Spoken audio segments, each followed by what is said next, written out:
We are on Daf Yud Gimel Amud Aleph.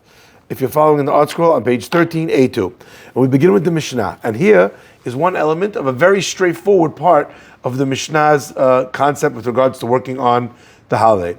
En lokhin batim avadim behema. You're not allowed to buy a house.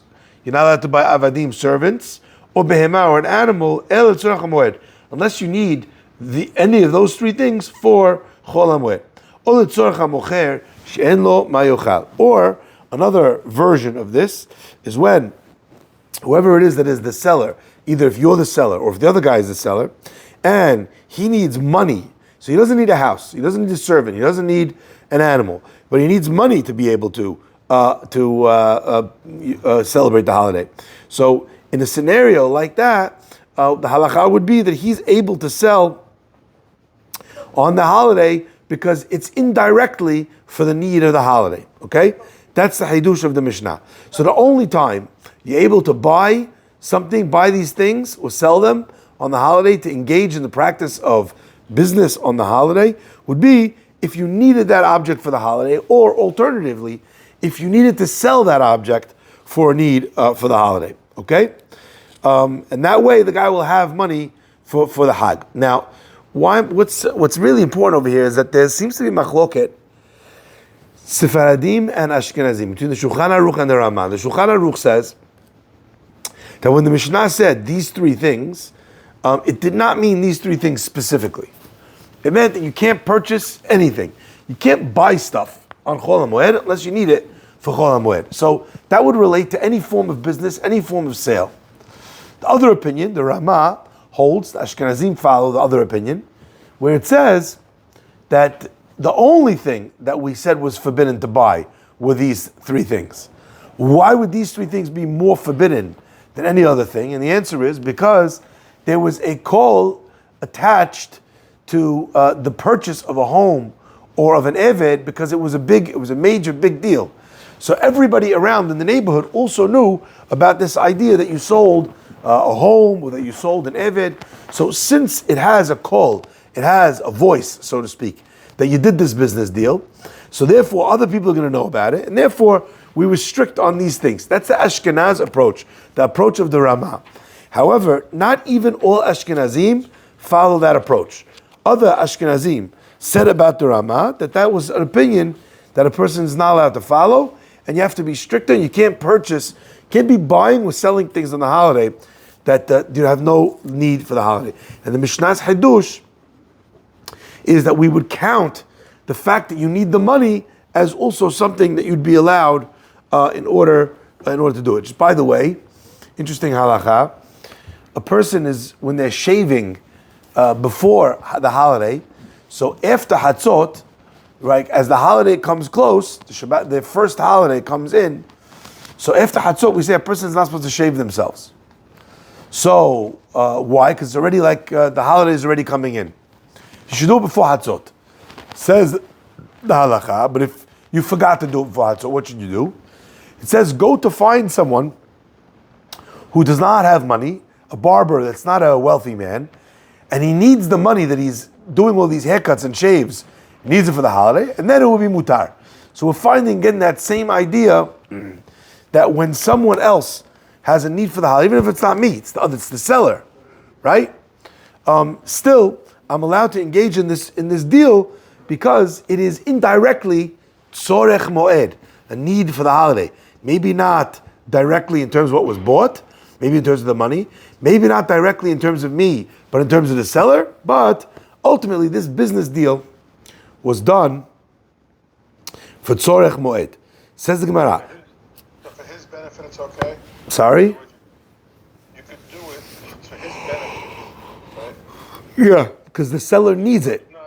It's not your interest, but it's for his benefit. That's the hidush. So you could participate in that. Right. So in other words, I might think that maybe you're allowed to sell it, but I'm not allowed to buy it.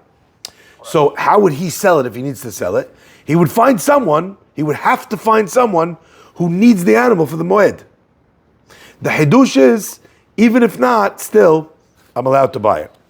Says the Gemara, Ba mini Rava mi Rav Nachman. Rava asked from Rav Nachman, Schar pe'ula she'en lo ma yochal, if someone has to pay pe'ula, work, wages for a job that was done, she'en lo ma'yachol, when the guy does not have what to eat. Ma'u, what's the halacha? You talked to me just now about a person who was selling an object who needs the money.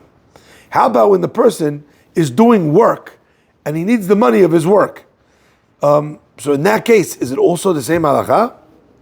Gemara says, Amaleh, Tanina, we learned the Mishnah. Or for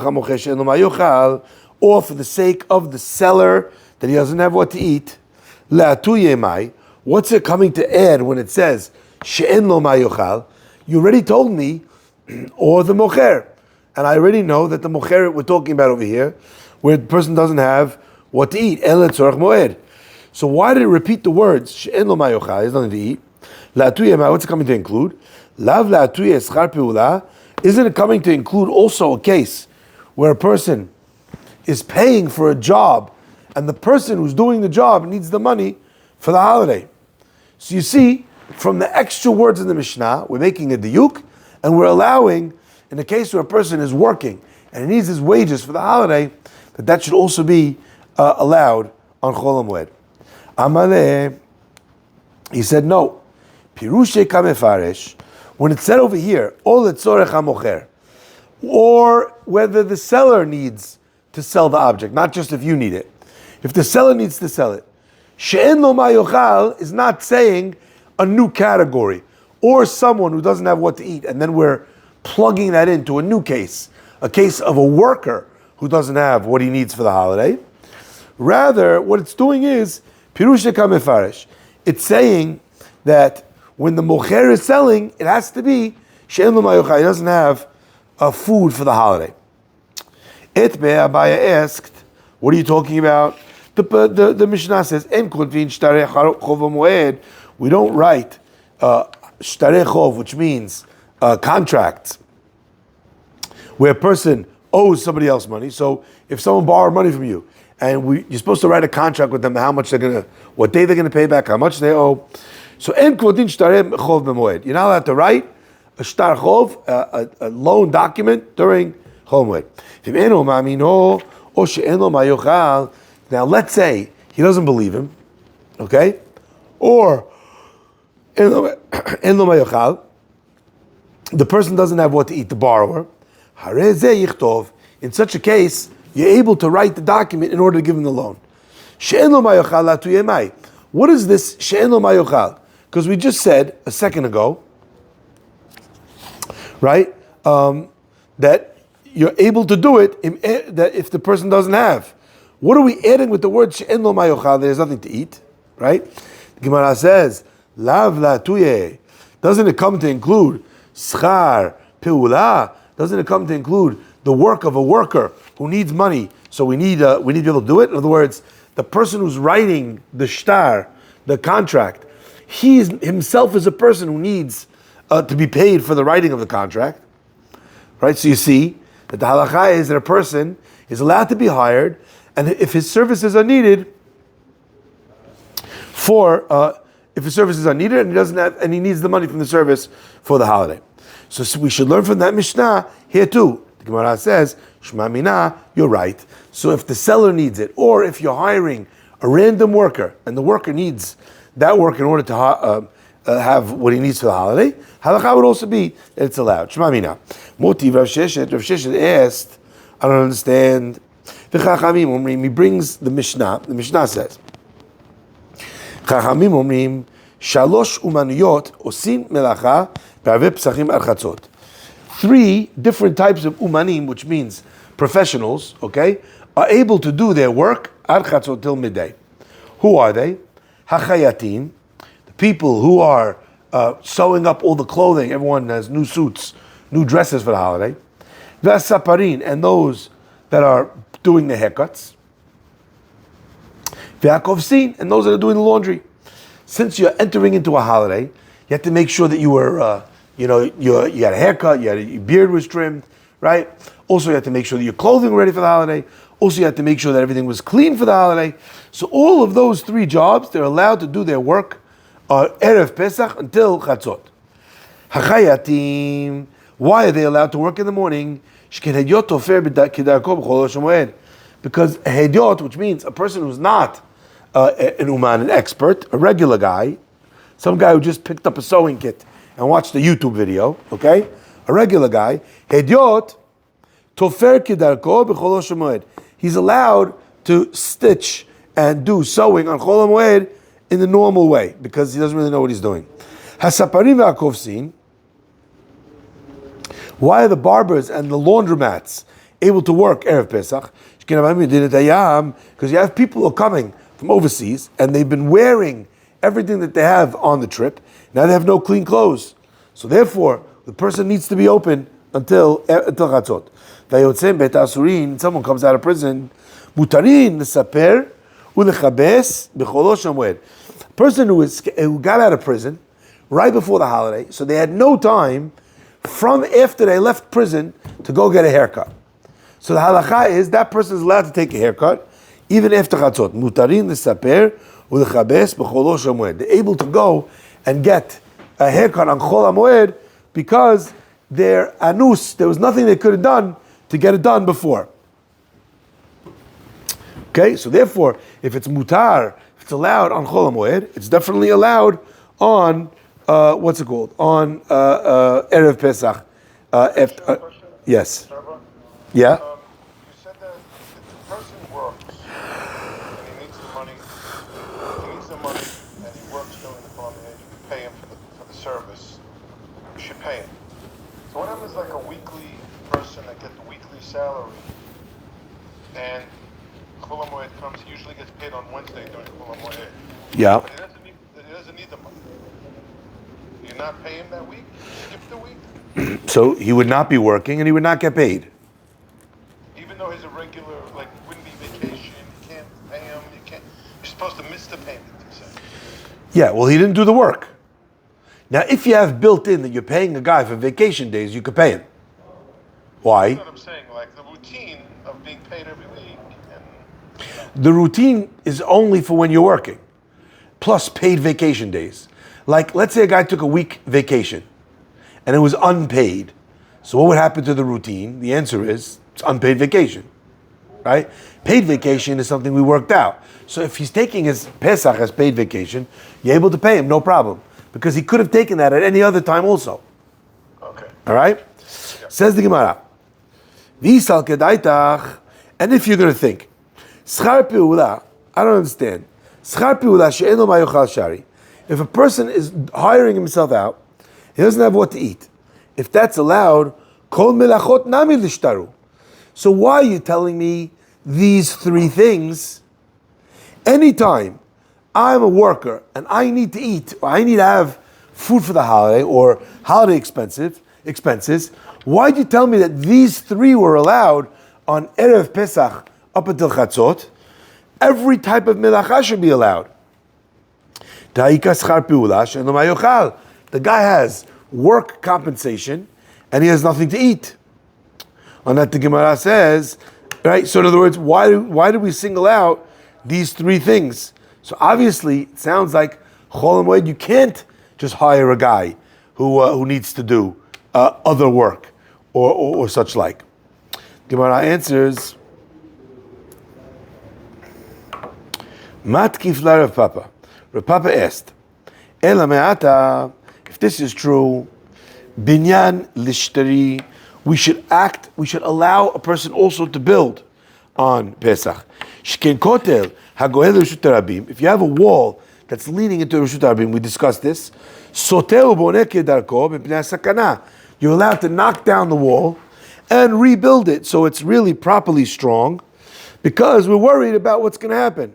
So according to that, since it's possible to find a case where you're allowed to build on Chol HaMoed, so therefore you're telling me that Chol HaMoed and Erev Pesach are always the same. But we never saw that you're able to build anything on Erev Pesach, okay? So therefore, since we've never seen that, you're asking a question based on the fact that you're learning from Chol HaMoed to Erev Pesach. If I'm allowed to do it on Chol HaMoed, I'm surely allowed to do it Erev Pesach.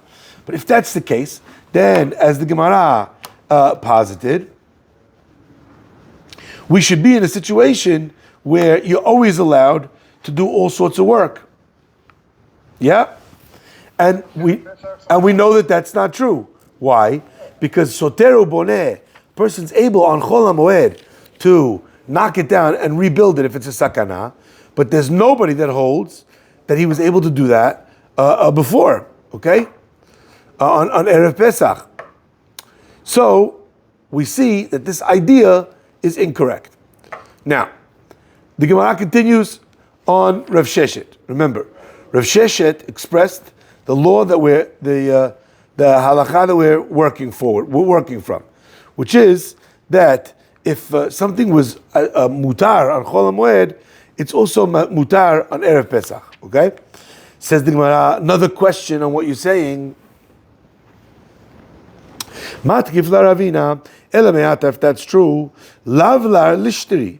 You have, let's say, a person who is a sofer, he should be allowed to write even on the night of Pesach. The halacha is a person's allowed to write these three types of documents. The kiddushin, okay, the document that talks about the kiddushin. The nashim, the kiddushin nashim gitin. You're able to also do to write someone a get, vishovarin, and a receipt for something. So the halakha tells you that these three types of documents, you're able to write them in certain cases on the time before Pesach. Okay, and if that's the case, then it should be mutar on Erev Pesach. Since we didn't say that that's mutar Erev Pesach and Chatzot, we're clear that that's not the halakha. So therefore, we have another proof that Rav Sheshet's idea is wrong. Because if Rav Sheshet held anything you could do on Chol HaMoed, you're able to do Erev Pesach, would indicate that there would be an allowance made with regards to writing shtarot, gitin, what's it called, and kiddushin hashim on this day when that's clearly not the case. Erev Pesach holds a different standard, a little bit different, even though before the Seder, it's still considered a little higher level than the regular day of the week. Yes. Why? Because that morning we have a lot of different mitzvot that we're supposed to be preparing for. Biur chametz, we're burning the chametz. You're doing, you're getting the house ready. You're preparing the seder. There's a lot of things that a person has to do at that point. So we don't want. That's a very unique day. It's like a chol moed type day, yeah. Okay. But aren't there separate halachot for chol moed Pesach? Is there a bunch of other halachot for chol moed Pesach, but not chol moed the other holidays? No, the chol moeds are all the same. All the same. Yeah. I heard something, Rabbi, that they say no tale chametz al mizbechit. That means they they were getting ready for Pesach before sunset because they had to go and do the korban. So Okay. So that's why we learn from that all these moves, so we get safarim, all these melachot, it has to be done before noon or right about noon or something like that. We said until noon. But the question was, are you even allowed to do it in the morning until noon? That was the she'elah. And the answer was that the Mishnah says certain things yes, certain things not. And that seems to contradict what Rav Sheshet said, that anything that's allowed on Chol HaMoed is allowed Erev Pesach. And there's many things that we would extrapolate that you're allowed to do from that halakha, but which we find are not the case. Okay, so we have two different shitot saying that those two things are not necessarily connected.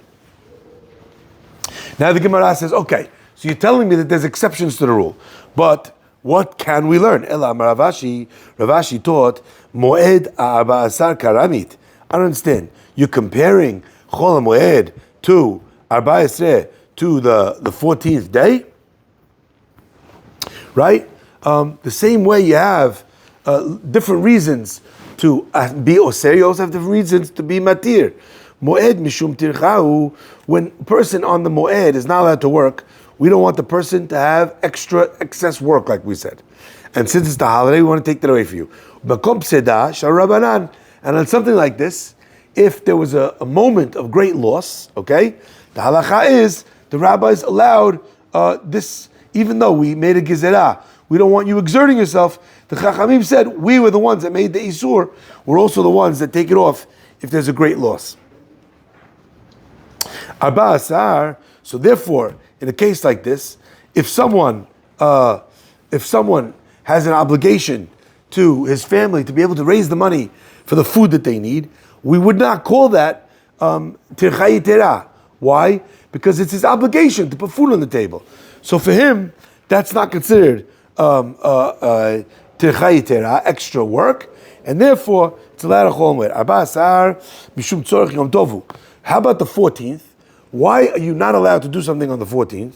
Because we're worried about things that you need to do to get done for the holiday. So if we're going to let you be busy all this time doing all sorts of other things, then you're not going to be ready on time. You're not going to prepare the seder. You're not going to prepare the matzot, etc., etc. Says the Gemara.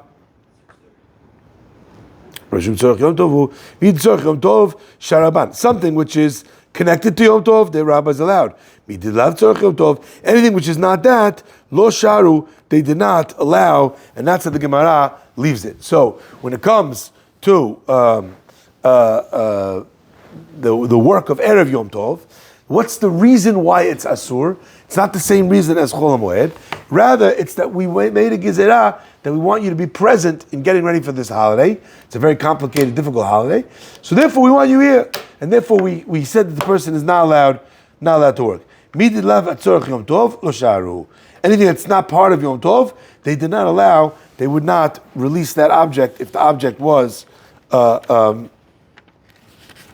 in play. Okay? Says the Gemara, says the Mishnah, and mifanim mibayit labayit, person can't move things from one house to another house on Chol HaMoed. So remember, we hold that you're not supposed to work on Erev Pesach? You're not supposed to work on Erev Pesach in the morning. You're supposed to be busy with the burning of the chametz, and you're supposed to be busy with what's it called? The preparation for the seder, and making sure that all the matzah and maror is weighed and ready. So a million and one things to do on the Erev Pesach that a person needs to be doing. We're worried if he's working that he's not going to have them. However, A lot of people, wow, that's interesting. However, right, says the Gemara, but if there's a case where the person needs for the Yom Tov, okay, like as we said, the person doesn't have the money for Yom Tov, halacha is he's allowed to work on Erev Pesach, okay? Let's continue. Says the Mishnah, you're not allowed to move objects from one house to another house. Now we're talking about over here, where each one of the homes is in a different chatzer. But you're able to move things from your house to the chatzer, to the joint courtyard outside your house that belongs also to you. We do not bring any type of kelim, any type of dishes or pitchers or plates or knives or forks from the house of the person who made them on Chol HaMoed. But if a person is worried that they're going to get ruined or stolen or whatever, then he's allowed to move them to another chatzer. Why? Again, for the same reason, because the object getting stolen is considered like you might be suffering a loss, in which case you'd be allowed to move it from one chatzer, from one house in one chatzer to another chatzer. Says the Mishnah, we just learned that a person's allowed to move things from his house into his own courtyard, okay?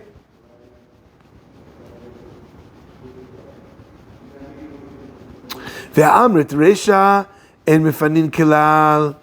Didn't we say in the beginning of the Mishnah, en mefanin kilal, which means that you're not allowed to move things around from one house to another. Okay? So if that's the case, how are you going to find a way that a person's going to move them from one house to another if they didn't take them through the second courtyard?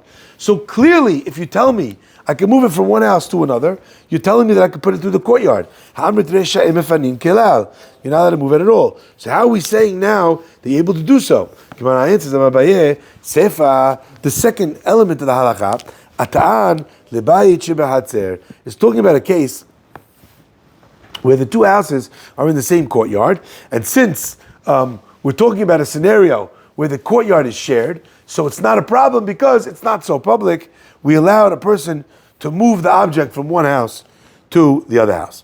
The Gemara continues and says, "Ve'en mevi'in kelim bet ha'uman." You don't bring kelim, meaning pots, pans, whatever he's creating, cups, from bet ha'uman, from the house of the craftsman. Says the Gemara, Amar Rav Papa. Rav Papa says, one second. Badiklan Rava. Once upon a time, Rava, our rabbi, he was testing us. So he wanted to see if we knew what we were talking about. And what did he do? He asked a question. Tanan, the Mishnah says, "Emevin kelim bet ha'uman." You can't bring kelim, toys, bet ha'uman, from the house of the craftsman. However, the next Mishnah says, "Molichin umeviin kelim bet ha'uman." You go and you bring vessels from the house of the craftsman. Even if it's not for the need of the Moed. So Rava asked us, I don't understand, don't you see this Mishnah? And you see that the Mishnah is now disagreeing our Mishnah, which says that you're not allowed to do that, okay? Unless it's Tzorach Moed. We answered, what was the answer to Rava's sharpening question? Kan Be'arasar, the Mishnah in Pesachim, the second one that we just mentioned, is talking about on the 14th day of Nisan. Like we said, up until the time of the burning, we said a person should not be busy with anything else. They should not be distracted from preparing for the holiday. Kan, so that case is talking about Kan Be'arasar on the day of Pesach. Kan B'cholosh HaMoed. And the second case is talking about when it's already Chol HaMoed, okay? And you want to go get the vessels from the house of the Uman and bring them to your house, and the first Mishnah, our Mishnah seems to say no. So how do you reconcile these two answers? The answer is one's on the Erev Pesach, and that's where it says that you're allowed to. Kan and our Mishnah, which says you're not allowed to, that's referring to Chol HaMoed. Yibayit Ema, but if you don't like that answer, no worries. I have another answer for you. Both cases are talking about Chol HaMoed. But still we can answer. Kan b'ma'amino, in our Mishnah, it's talking about a case where the person trusts the person he's getting into business with. Okay? The craftsman. Kan b'she'en amino. In the second case, the Mishnah in Pesachim, that says he's allowed to go get it, that's talking about when you don't trust him.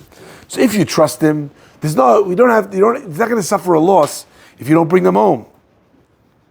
But when you don't trust him, we're worried, maybe the guy is going to break it, maybe the guy's going to lie about it, maybe the guy's going to steal it. So therefore, it's considered preventing a loss, and you would be allowed to do it. Says the Gemara, and actually, it seems like that's the case from the Braita. V'atanya, we learned the Braita, you're allowed to bring vessels from the house of the Uman. Kegon, kad mibet hakada v'kos mibet hazagag. You're allowed to bring a pitcher from the house of the person who's making earthenware vessels, the potter, the kos, and a cup from the house of the guy who makes the glass cups for drinks. You can't bring wool from the house of the dyer. And you can't bring also vessels from the house of the uman. But if the craftsman himself doesn't have any food to eat, right? Because he's too poor and needs to come to the holiday with something, you're able to pay him his sachar, and you leave the vessels by him. But if you don't believe him, so you see, the Mishnah over here stipulated this idea exactly. But what if you don't believe him? He's able to take the vessels from the house of the craftsman and move them in the same courtyard to someone else's house that you trust, and that way it's safe from him, but you didn't move them all the way to your house. And if he's worried maybe they're going to get stolen from the other guy's house, he doesn't have an alarm or something, you're able to move them to another courtyard, but you're still not able to move them into your own house. Why? Because a house to a chatzer is one change of reshut. A chatzer to a house is another change of reshut. So we're only going to let you do the minimum that you have to do, that you're able to do in order to not take this loss. What if he doesn't trust the person living in the other place? Then he's able to, if it's going to be a serious loss, then he's even able to bring it into his own house. So the Mishnah Pesachin that told us that he's able to take it from the house of the worker. And we asked if that's a contradiction to what we just learned in the Mishnah. The answer is, what case is the case going on in Pesachim? It's going when you don't trust the worker, you're worried he's going to steal it, or you're worried he's going to damage it. In a case where you're worried for actual loss, then you're able to transport it. And here the Mishnah that we just brought gives much more detail, telling you that if you could just take it to another house in the same chatzer, do that. If you can't do that, bring it to your chatzer. If that's not enough, bring it from his house all the way to your house. Just do it b'tzinah, quietly. Let's just finish the last piece of the Gemara. The Gemara says, Tiratzta Mevi'in. He answered the contradiction in the Mishnayot between Mevi'in, that you're able to bring it from his house to your house. Molechin Kashya. But the other part of the Mishnah, where we talk about Molechin bringing it to him, there you didn't answer. The Katani, because the Mishnah says, in Mevi'in, you're not allowed to bring it to the house of the craftsman. How much more so? She'en Molichin, that you're not allowed to bring them from the craftsman. So if it says you can't bring it to him, which is before the work is even done, how much more so you can't take it back? The Gemara says, but it says that you're allowed to take it to the person. If that's the case, why are you saying that the answer is trusting or not trusting? There's no trust issue at this point where he hasn't even received it yet. The Gemara says, rather, the first answer of the Gemara is a better answer. That the difference between these two Mishnayot is that one is talking about Chol HaMoed and one is talking about Erev Pesach. Baruch Le'olam. Amen ve'amen.